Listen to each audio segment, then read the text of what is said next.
सब जगह की दवाई हुई कि हाँ सब जगह की दवाई हो चुकी है, लेकिन कहीं आराम ही नहीं लग रहा है, कुछ हो ही नहीं रहा है। तो वो बोले कि मैं जैसा बोलूंगा तो भगवान का नाम लेके भोले बाबा का, वो जैसे मैं बोलूं वैसे करना। तो बोले ठीक है।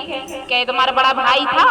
बोले हाँ मेरे बड़े भाई थे। तो कहा है बड़े भाई कहाँ है? तो खत्म हो गए बड़े भाई। बड़े भाई खत्म हो गए तो भाभी है? तो बोले हाँ भाभी है। तो बोले जब भाभी कहाँ सोती है? कहीं भाभी अपने कक्ष में सोती है, तो तुम्हें जहाँ भाभी सोती है ना उनके कमरे के बाहर रोज जाके सोना, वहीं पर मतलब सोना है बाहर, भाभी के कमरे के बाहर सोना है गेट पे। तो राजा बोले ठीक है, इससे क्या मेरी बीमारी ठीक हो जाएगी? तो बोले हाँ जैसे हम कह रहे वैसे करते जाना। तो बोले ठीक है जैसे आप बोल रहे वैसे करते जाएंगे, लेकिन इससे मेरी बीमारी ठीक हो जाए तो कर भी लूंगा।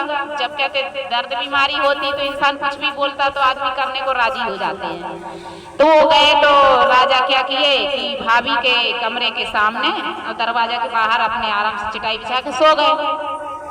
अब सो गए तो राजा को वहां लेटे हुए देखा तो प्रजा सैनिक जो रहते हैं चौकीदार वगैरह वो देखे, बोले राजा कितना खराब है कि रात को भाभी के कमरे के सामने सो रहा है। वो अपने पलंग में अपने उसमें रूम में जाके कक्ष में जाके नहीं सोए और राजा तो बाहर सोए हुए। अब एक ने सुना, दूसरे सैनिक ने सुना, तीसरे ने सुना, ऐसे सुनते सुनते उनने कईयों ने सुन सुन के कान में बातें पहुंच गई। जब पहुंची तो एक दिन सोया, 2 दिन सोया, तीसरे दिन सोया, ऐसे ऐसे सोते उसको सब बुरा भला बोलने लगे। जितनी प्रजाति सब राजा को खूब गाली देने लगे, खूब बोलने लगे, राजा तो इतना पापी है, इतना बेकार है, इतना गंदा है, भाभी के कमरे के सामने, भाभी के कमरे में सोता है और क्या कहते भाई नहीं है तो भाभी का गलत फायदा उठा रहा। खूब उल्टा सीधा उसको राजा को बोले।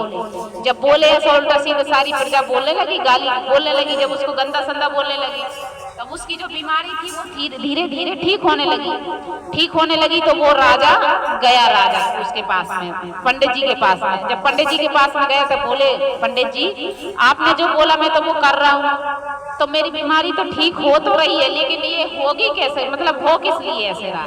तो राजा से वो बोले राजा महाराज बाबा की तुम जाओ अभी और थोड़े दिन ऐसे करो। जब वो गया तो फिर ऐसे मतलब खूब लोग सारे बोलने लगे, नगर के सारे लोग बोलने लगे। तो फिर जाके सब लोग इकट्ठे हुए। अब उसकी बीमारी थी तो ठीक हो गई तो फिर वो बोले सारे कि तुम ऐसा क्यों करते हो? तुम्हारा भाई नहीं है तो तुम भाभी के कमरे के सामने क्यों सोते हो?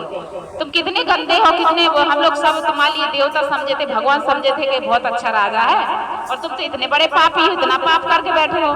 तो वो राजा था चुपचाप सुन के और वो बाबा के पास जाके उनको लेके आया। जब बाबा आए तो उनसे पूछा कि बाबा जी अब आप बताओ कि मतलब मेरी बीमारी कैसे ठीक हुई और आपने मुझे बोला तब मैंने ऐसे किया। तो वो बाबा बोलते हैं कि इनको जो है अच्छा बोल के जितने लोग थे सारा पाप इनके ऊपर चढ़ गया।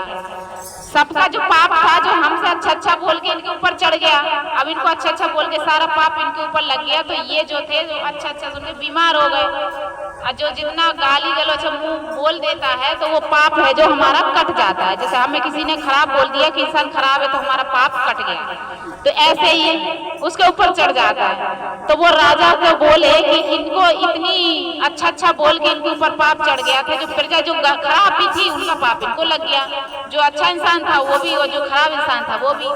तो कहते हैं जब हम अच्छा काम करते हैं तो लोग जल्दी अच्छा बोलते हैं, खराब काम करते हैं तो खराब काम के लिए जब बोलते हैं तो हमारा उससे दोगुना काम पाप कट जाता है। तो उसकी बीमारी ठीक हो गई। तो वो राजा बोला हाँ यही बात है कि हमारी बीमारी कहीं दर्द दवाई से ठीक ही नहीं हो रही थी।